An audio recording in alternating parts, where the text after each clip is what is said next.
मित्रांनी मैत्रिणींनो नमस्कार, स्वागत आहे तुमच्या चॅनलवर नातं मैत्रीचं। आज आपण पाहणार आहोत घरोघरी मातीच्या चुली। तर मग स्टार्ट करूया आजचा एपिसोड। लता म्हणते, झालं सगळ्यांचं समाधान, आता कोणाला काही विचारायचंय का? माझ्या भावानेच ओळखलंय आता मला। त्यावर आजी म्हणते, हिम्मतरावलाच ओळख पटली म्हणल्यावर आता आम्ही काय विचारणार? सारंग म्हणतो, आता हिम्मत काकालाच ओळख पटली म्हणल्यावर मग ह्याच पार्वती असणार। जानकी म्हणते, पण मला काहीतरी गडबड वाटते। आणि त्यावर लता म्हणते, गडबड? कसली गडबड वाटते तुला सुनबाई? आणि जानकी म्हणते की परिस्थितीची कल्पना असतानाही हिम्मत काकाने व्हिडिओ कॉल केला। नानांनी त्यांना सगळं सांगितलं होतं, महत्त्वाचं काम आहे असंही सांगितलं होतं, तरीसुद्धा ते आले नाहीत। हिम्मत काका असं नाहीत करणार। आणि ऋषिकेशला म्हणते, तुम्ही बघितलंत ना हिम्मत काकांना किती घाम फुटला होता? बोलताना असं घाबरल्यासारखं वाटले होते। असं कसं? काहीतरी गडबड आहे। आणि नानाला म्हणते, नाना काहीतरी गडबड आहे। ऋषिकेश मान हलवतो आणि ह्या तिघांच्या तोंडाचे रंग उडतात। लता म्हणते, गडबड वाटण्यासारखं काय आहे त्याच्यामध्ये? अगं इतक्या वर्षाच्या नंतर बहीण दिसल्यावर अशी अवस्था होणं साहजिक आहे त्याची। समोर आपली बहीण पार्वती उभी आहे की तिचं भूत उभं आहे? आणि नानाला विचारते, असं काय बघताय मला? अजूनही संशयाची सुई तुमच्या डोक्यात आहे का?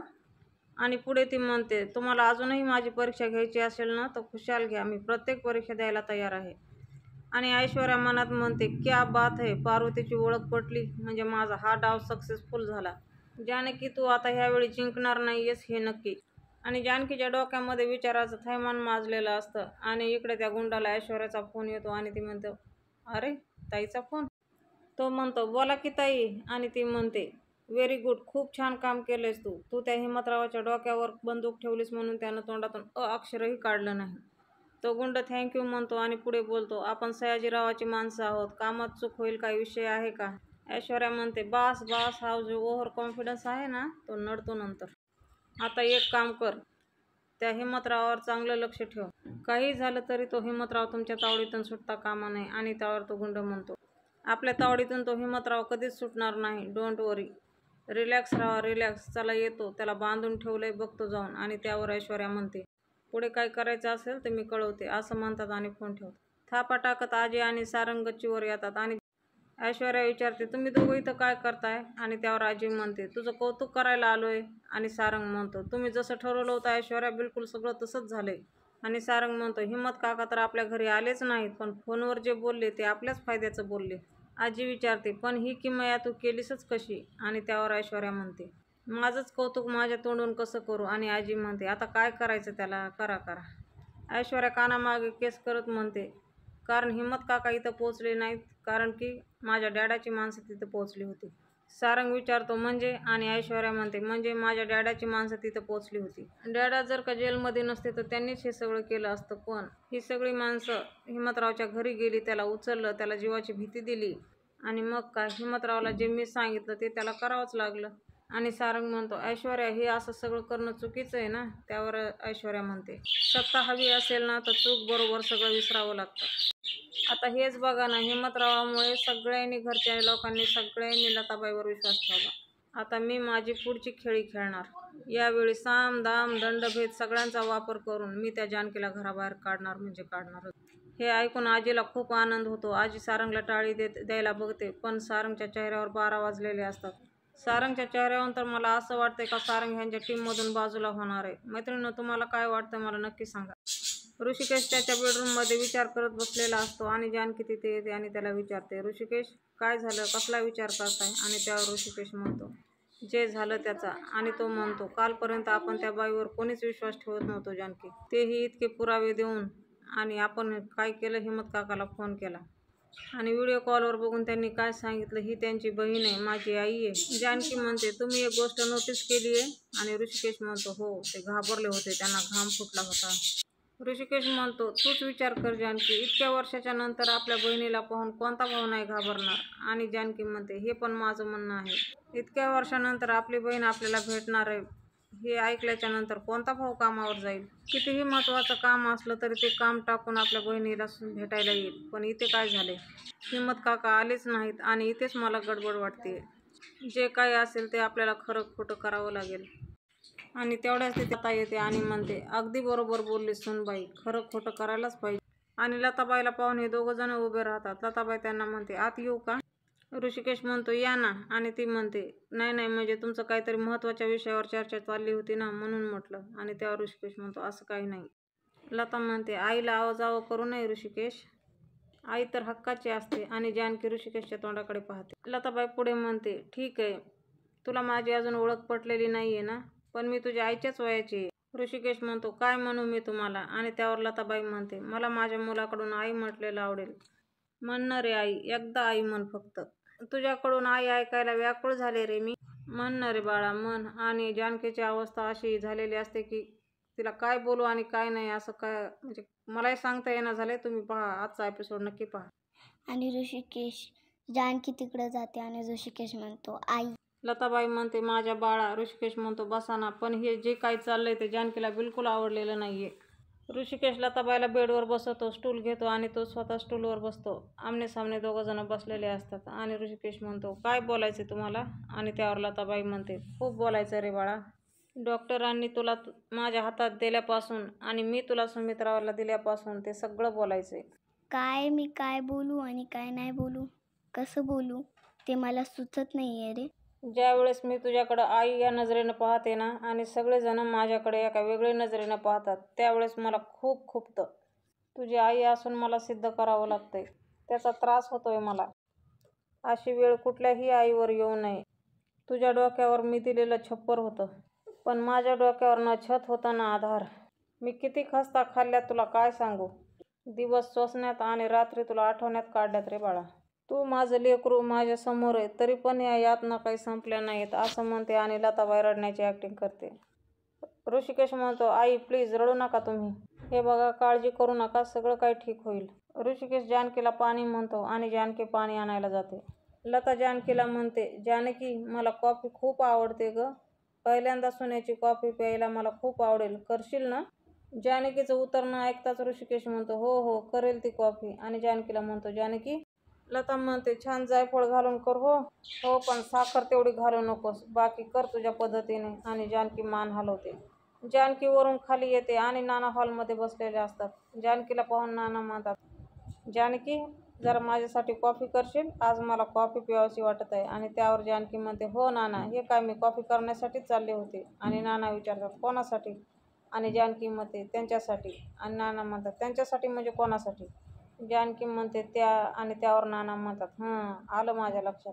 जानकी म्हणते त्यांनी सांगितले मला जायफळ घालून आणि बिना साखरेची. त्यावर नाना डोळे मोठे करतात. जानकी म्हणते मी तुमच्यासाठी नॉर्मल कॉफी बनवते. नाना विचार करत उठतात आणि म्हणतात जानकी थांब, जायफळ घातलेली आणि बिगर साखरेची पार्वतीला सुद्धा अशीच आवडायची. नाना पुढे म्हणतात मला आता जरा संशय यायला लागलाय, तीच पार्वती तर. हे ऐकून जानकीची श्वासक्रिया खूप जोरानं होत असते आणि ती तशीच किचनमध्ये निघून जाते. सुमित्रा आई किचनमध्येच असतात आणि जानकी त्यांना म्हणते आई मी कॉफी करते, तुम्हाला हवी आहे. सुमित्रा आई म्हणते कशाला कशाला सांग ना. अगं तुझी सासू आली आहे ना, तू तिचं बघ, माझं मी बघते. तिला जायफळ किसून हवं आहे का, वेलदोडे कुठून हवेत का, मग दे तसं करून. जानकी म्हणते तुम्ही असं का बोलताय. त्यावर सुमित्रा आई म्हणते मग कसं बोलू. अगं तू तिला आधार दे, ती तुझी बाजू घेईल. ही आणि ऋषिकेश तर काय तडफडताय ते सिद्ध करायला की तीच पार्वती आहे म्हणून. माझं काय ग, माझं कोण आहे. आणि त्यावर जानकी म्हणते आई असं नका ना बोलू. जानकी हात जोडते आणि म्हणते आई मी माफी मागते तुमची, माझ्याकडनं काही चुकलं असेल तर. आणि त्यावर आई म्हणते हे तुला कळतच नाहीये. नाना आणि ऋषिकेश फक्त आणि फक्त तिचाच विचार करतायत. आणि तू सुद्धा तुमच्यासाठी हे करू का, तुमच्यासाठी ते करू का म्हणून मागे पुढे करत असतेस त्यांच्या. आणि त्यावर जानकी म्हणते नाही आई, आता तर काय तिच्यासाठी तू कॉफी करतेस ना, कर कर, तुमच्यासाठी तर काय ती पार्वती आहे ना, मग कर. जानकी म्हणते अहो आई असं काय करताय, ती बाई पार्वती आई आहे हे अजून सिद्ध झालं नाही आहे. आणि आई म्हणते अगं सिद्ध झालं नाही तोपर्यंतच असं आहे, सिद्ध झाल्यावर मग काय तुम्ही सगळे नाचायलाच लागाल. आई म्हणते मी मगाशी सगळं ऐकलंय बरं का, मला सांगायची काही गरज नाही. ती बाई म्हणाली कॉफीमध्ये जायफळ घाल बरं का. आणि लगेच हे म्हणाले हो पार्वतीला लगेच कॉफी आवडायची अशीच, दुसरे काय मसाले घालतात की काय कॉफीमध्ये. सुमित्रा आई रडत रडत म्हणत असते ती काही बोलली तरी तुम्ही खुणा शोधत बसता, शेवटी काय ग मनाचा कौल महत्त्वाचा. आणि तुम्ही सगळ्यांनी तो देऊन टाकलाय तिच्या बाजूने. आणि जानकी म्हणते नाही आई असं नाहीये, तुमचा काहीतरी गैरसमज होतोय. आणि जानकी म्हणते ज्या क्षणी हे सिद्ध होईल ना ती बाई पार्वती आई नाहीये, आणि लगेच मध्ये सुमित्रा आई म्हणते, मला काहीही ऐकायचं नाही. या सगळ्यातून मात्र एक सिद्ध झालं, सुनेला कितीही मुलगी मानलं ना तर ती सूनच असते. सुनेला कितीही जीव लावा, हक्क द्या, चाव्या द्या, मुलगा द्या आणि वेळ आले की ती दाखवते तुमची संधी संपली. या भिंतींना जीव लावा नाही तर या माणसांना जीव लावा, पण जेव्हा तुम्हाला गरज असेल ना तेव्हा सगळे दगडीच होऊन जातात. जानकी आईचा हात धरायला जाते, आईने हात झटकून देतात आणि म्हणतात, इतके पावसाळे एकत्र सोसले आपण, पण असं वाटतंय की मी बेघर झाली. सुमित्रा आई जानकीच्या हानुटीवर हात ठेवून म्हणतात, आता या घरामध्ये तू नाही हं, मी अनाथ झाले. आणि असं म्हणून जानकीच्या अंगातून जणू काही प्राणच निघून गेलेत. सुमित्रा आई रडत रडत म्हणते, हे लक्षात ठेवेल मी कायम. आई रडत रडत किचनमधून निघून जातात. मात्र जानकीला ते सतत बोलणं आठवत राहतं की तू या घरामध्ये अनाथ नाही तर मी अनाथ झाली आहे. देवघरामध्ये लता गणपतीचा जप करत असते आणि त्या आवाजाने आई तिथे येते आणि मागूनच पाहते तिनं पदर वगैरे तोंड घेतलेला असतो. आणि आई म्हणते, हा आवाज तर जानकीचा नाही आहे, मग पूजा करतोय कोण? आणि ती जवळ जाऊन आई पाहते तर काय, ती लता असते. आणि आई त्यांना पाहून म्हणते, अगं ए उठ, हाताला धरते आणि उठवते. आई म्हणते, कोण कुठली तू बाई, माझ्या घरात शिरलीस आणि माझ्या देवघरात काय करतेस? आणि लता म्हणते, अगं असं काय करतेस, देवपूजा चालली आहे ना. आणि आई म्हणते, पूजा? आणि तेही माझ्या देवघरात तू करणार? तुझी हिंमत कशी झाली ग? आणि त्यावर लता म्हणते, तुझं देवघर? अगं देवासमोर उभी आहे सुमित्रा, खोटं तरी बोलू नकोस. हे देवघर मी आणलं होतं, माझं आहे. आणि त्यावर सुमित्रा आई म्हणते, हो का? असेल हो, पण तू पार्वती असशील तर असेल, पण एक लक्षात ठेव, इतकी वर्ष हे सगळे देव मी सांभाळते, तुझं कुठलं देवघर? चल निघ इथून. सुमित्रा आई तिला देवघराच्या बाहेर हाकलून देतात आणि म्हणतात, तुला लाज आहे का ग? चल इथून तू बाहेर, आज तुला मी तुझी जागा दाखवते.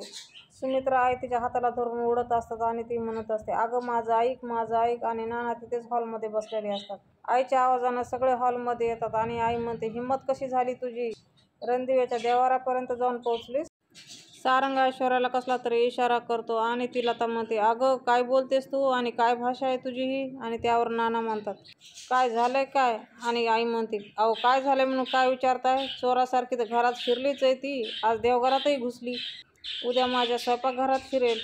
जानकी ऋषिकेश एकमेकाकडे पाहतात आणि ऐश्वर्या गालातला गालात हसते आणि लताबाई म्हणते, माझ्या माझ्या काय करतेस तू, काय आहे काय तुझं, हे घर माझं आहे. ऋषिकेशच्या हाताला धरते आणि म्हणते, हा ऋषिकेश आहे ना, हा मुलगा माझा आहे. आणि हे नानासाहेब आहेत ना, हे माझे पती आहेत. या घरात मी तुला आणलं होतं हे विसरू नकोस.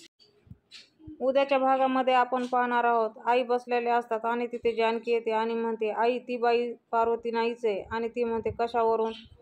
ऋषिकेश म्हणतो, सगळे पुरावे त्यांच्या बरोबर आहेत मग. आणि जानकी म्हणते, पण खऱ्याजवळ खरंच असतं. आणि ती म्हणते, म्हणजे?